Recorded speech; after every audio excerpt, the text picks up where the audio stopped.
Welcome to Dreamful Podcast, bedtime stories for slumber. I would like to start off this episode by thanking our newest Patreon supporters, Bill Nelson, Sarah Smith, Chuck Cromwell, Eli Eldaco, and Emily Elizabeth. Thank you all so much, and I hope you have the sweetest of dreams. If you would also like to contribute to the creation of Dreamful, please visit dreamfulstories.com, where you can find info about the show, and on the support page, there's a link to become a Patreon subscriber. You can get access to bonus content for as little as $1 a month, and Dreamful now provides an annual membership to Patreon at a discount of 15%. That's about 2 months free. So now, for only $10, you can have an entire year of bonus episodes and benefits. Dreamful has a new sponsor. If you are anything like me, you probably enjoy puzzles and mysteries, especially when they're combined. Wooga has released a new fictional narrative podcast inspired by their popular hidden object game, June's Journey. I got a sneak peek of the first few episodes, and I was so taken by the story and immersive sound design that I can't wait for the next episode. With Sarah Grayson, voice actress from the video games Gone Home and Tacoma, guiding the stories, I find myself getting lost in the tales from Prohibition, World War I, and the women's suffrage movement. Find out why things weren't so different a century ago, and how a woman from a time without the internet or cell phones can help navigate problems of the modern age. Listen to June's Journey, The Lost Diaries for free on Spotify, Apple Podcasts, and Google Podcasts. There are so many things that can affect sleeping habits, and mental health is definitely one of them. That's why this episode is sponsored by BetterHelp. BetterHelp will assess your needs with a quick and comprehensive survey and match you with your own licensed professional therapist. You can start communicating in under 24 hours in a safe and private online environment with the convenience of skipping an uncomfortable waiting room. Send a message to your counselor anytime and receive timely and thoughtful responses. Plus, schedule weekly video or phone sessions. This service is available for clients worldwide, and you can find a licensed professional counselor that specializes in your specific needs, whether that be depression, sleeping, family conflicts, trauma, and much more. Best of all, it's more affordable than offline counseling, and financial aid is available. Start living a happier life today. As a listener of Dreamful, you'll get 10% off your first month by visiting our sponsor at betterhelp.com/dreamful. Again, that's BetterHelp, help spelled HELP.com/dreamful. Each month in the year 2021, we will be exploring the history and mythos behind some of the most famous constellations. This is the 4th episode of the Constellation Series, Aries the Ram. So, snuggle up in your blankets and have sweet dreams.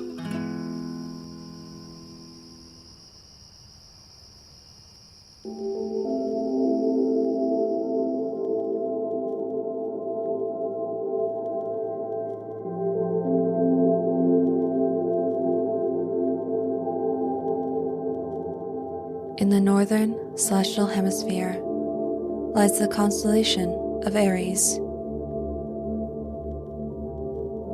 Aries contains 5 stars, with planets and 2 galaxies, one an irregular dwarf galaxy, and the other an unbarred spiral galaxy.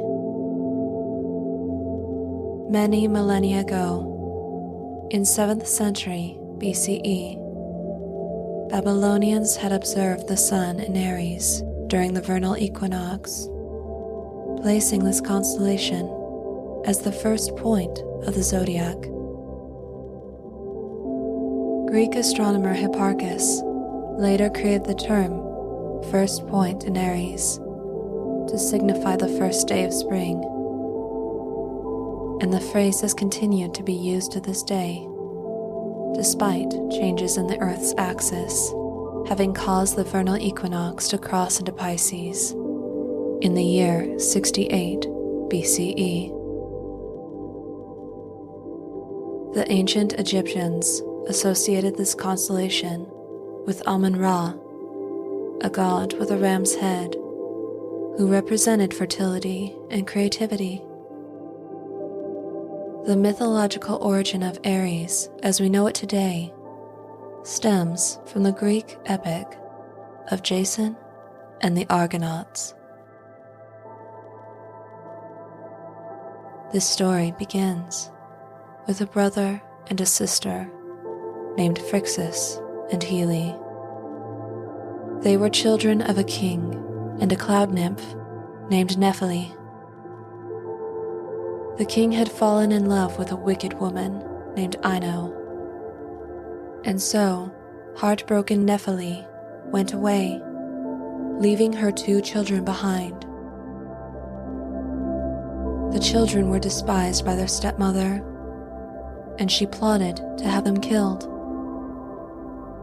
Ino ruined the crops so they would not grow, and, bribing an oracle, convinced the people of her land that Phrixus must be sacrificed to the gods.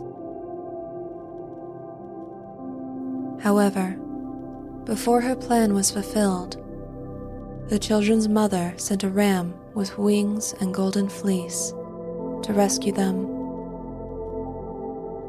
Clinging to the glittering ram, Phrixus and Heli flew out of Greece. But before they could make it to safety, Heli glanced down at the earth below and fell into a narrow body of water between the Aegean Sea and the Black Sea, now known as Hellespont.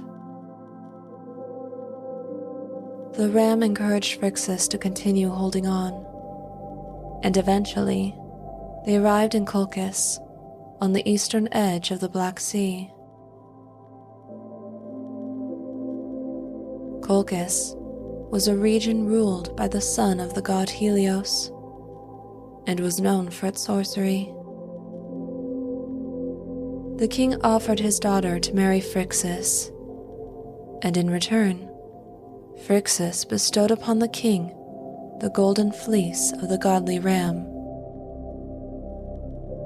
The king hung the golden fleece in a sacred tree, then conjured a dragon to guard it. The dragon wrapped itself around the trunk, and whenever a tooth would fall from its jaws into the soil, a skeleton warrior would grow in its place. To further protect the golden fleece, the king placed 2 Kalkari, fire-breathing, bronze-hoofed bulls, to prevent anyone from stealing the fleece.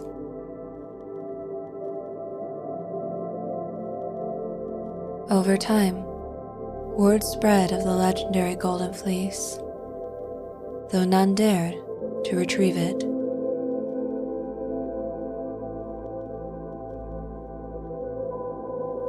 Many years later, in the land of Iolcus, there lived Peleus and his brother Aeson.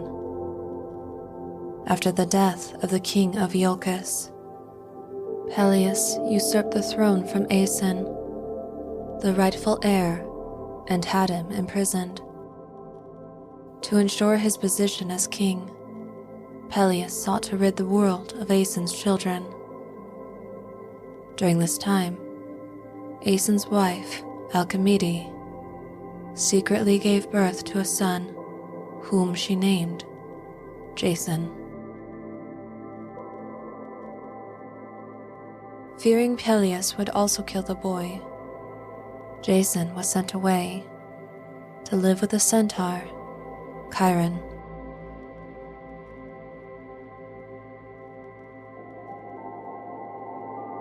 Meanwhile, in Iolcus, Peleus, still fearing he would lose his kingdom, approached the oracle at Delphi and was told to beware of a man with 1 sandal. and thus he ordered his guards to watch for the man with one sandal.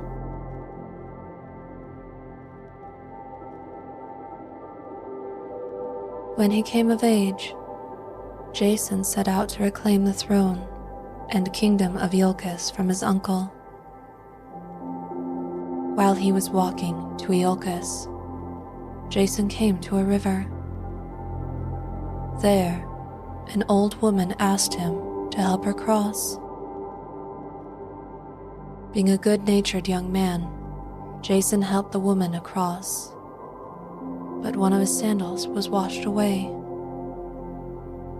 When they reached the banks of the river, the old woman changed into the beautiful goddess Hera.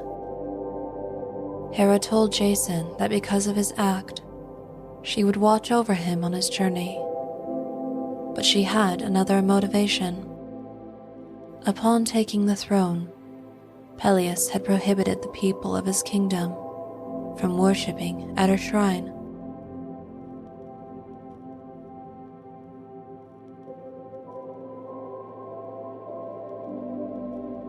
Some days later, Jason arrived at Iolcus to free his father and restore his place on the throne. Peleus, upon seeing his nephew before him wearing only a single sandal, agreed to abdicate the throne, but only if Jason brought him the golden fleece from the faraway land of Colchis. He thought this to be an impossible task, and was sure that Jason would never return and that he would remain king of Iolcus forever.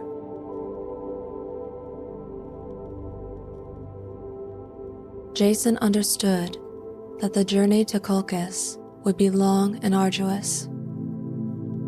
He knew that he would need a strong and swift vessel to make such a long trip. The ship was named Argo. When the Argo was ready, Jason asked the strongest Greek men to accompany him in his journey. And in fact, the prospect of a great adventure brought many to him. Numbering 50, the list of heroes was astounding. They were the most famous and brave men of Greece.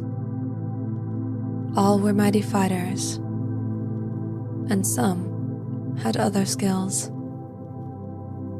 Among the many heroic crew members were Heracles, who was renowned for his strength and agility, and Orpheus, skilled in playing excellent music with his lyre.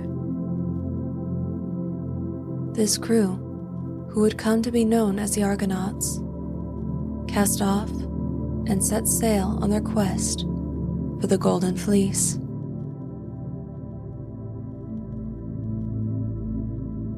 Much time went by, and the Argos crossed Hellespont, landing at Propontis to replenish their supplies. This was the home of the Doliones, and ruled over by King Cyzicus, a kind and noble man who greeted the Argonauts warmly. While the Argonauts were gathering supplies, they were attacked by Gigenes, a ferocious tribe of 6-armed giants. The fearless and mighty warrior Heracles was one of the men guarding the ship, repelling the monsters until Jason and the other Argonauts returned. Together, they killed the monsters and took to the sea again.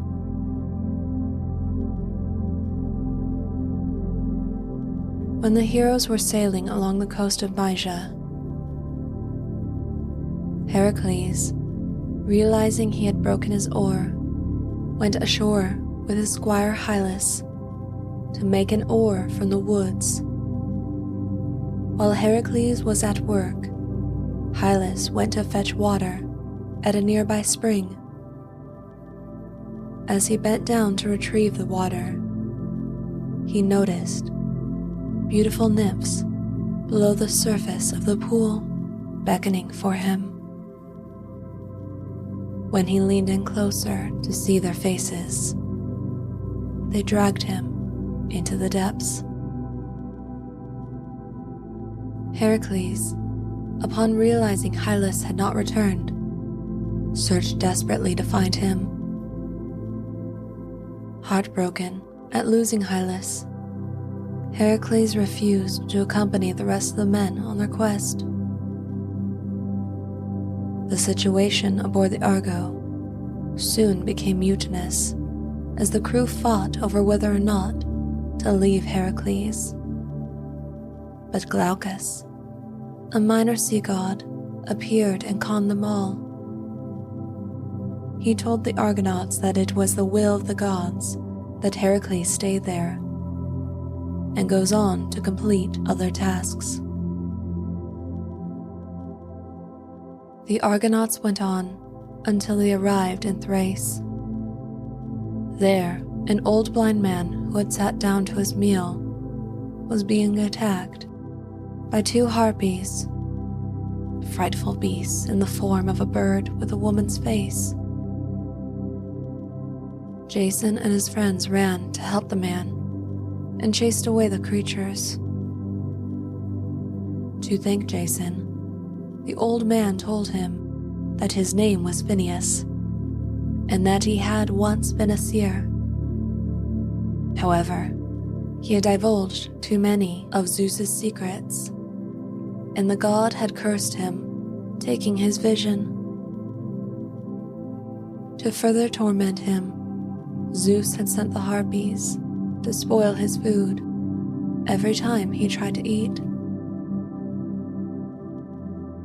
Hearing of Jason's quest, Phineas agreed to tell the Argonauts what was to come on their journey if Jason and his friends should help him to get rid of the harpies. Zetes and Calais, who were amongst the Argonauts, were children of Boreas, the god of the north wind, and they could fly. It fell upon them to rid Phineas of the harpies, so they hid and lay in wait to kill the harpies. But Iris, sister to the two creatures, intervened, vowing that the creatures would never bother the old man again. Phineas thanked the Argonauts for their help and told them that the next task of their voyage would be very dangerous. In order to cross the Symplegades, which lay ahead, they must release a dove to see if she has safe passage between these two gigantic rocks. Approaching the Symplegades, the Argonauts were fearful at what lay in their path. Separated by a narrow strait were giant, jagged rocks, which constantly gnashed against each other, seldom letting anything pass between them. Heeding Phineas's words, Jason let loose a white dove. With bated breath, the Argonauts waited to see if she would have a safe passage through the rocks. The bird watched a moment, then, timing her passage perfectly, flitted through. The Argonauts, having watched the bird's strategy carefully, set forth towards the clashing rocks. However, as the ship scraped through, the rocks started closing in on it. The goddess Athena intervened at Hera's request and held the cliffs apart so that the ship could pass into the calm waters on the other side. Landing safely on the banks of the river faces, the Argonauts went ashore and decided to make their way to the city of Aea, to the court of King Aedes of Colchis.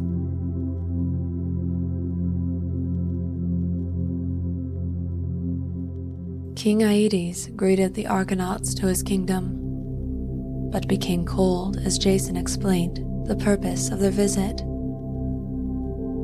Knowing Jason would surely fail, the king gladly invited him to take the golden fleece, though only if Jason tamed the fire-breathing, bronze-hoofed bulls guarding it, and with them plow a field in which he was to sow the dragon's teeth. From the field, an army of skeleton warriors would arise, whom Jason must also defeat before he can receive his prize. Although this sounded like an impossible task, Jason declared that he could accomplish such things. The goddess Hera knew that Jason would fail without divine intervention, so she went to Aphrodite and told her to cause the daughter of King Aries to fall in love with Jason. This daughter of the king was named Medea. Medea was a powerful sorceress, and as Aphrodite had put a spell of love over her, she sought out Jason that night. Medea prepared a magical ointment for Jason, which would make him impervious to fire, and told him that to defeat the warriors of the earth, he must find a way to turn them against each other.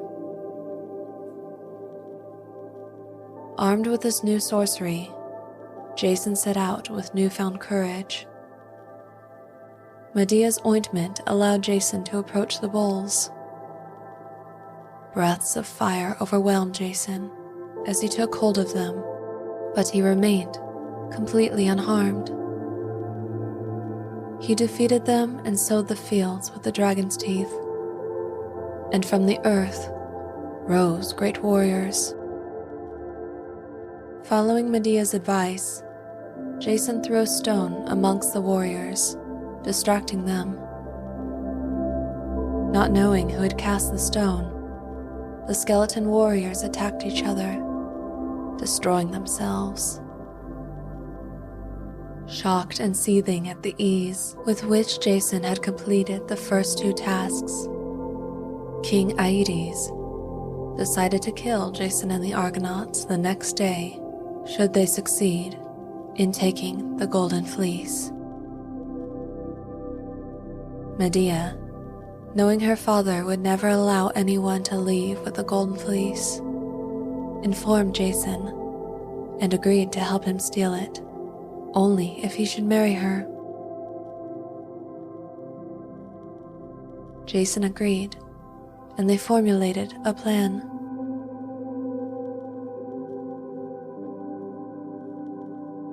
The final task was to defeat the dragon, which guarded the tree. Orpheus, the great musician, and Medea, in a concerted effort of music and sorcery, put the beast to sleep, while Jason quietly took the golden fleece. They all rushed back to the Argo and immediately set sail.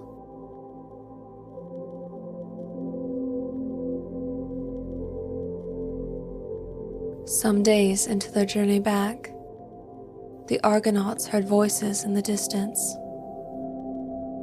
The alluring music drifted over the waters, bewitching their hearts, and they found themselves rushing toward the source. To their dismay, they found themselves amongst the sirens. The sirens were beautiful women who sat on rocks, seducing sailors with their irresistible songs. Unable to resist, the sailors would run their ships aground on the rocks and be killed. Orpheus once more saved the Argonauts from such a fate.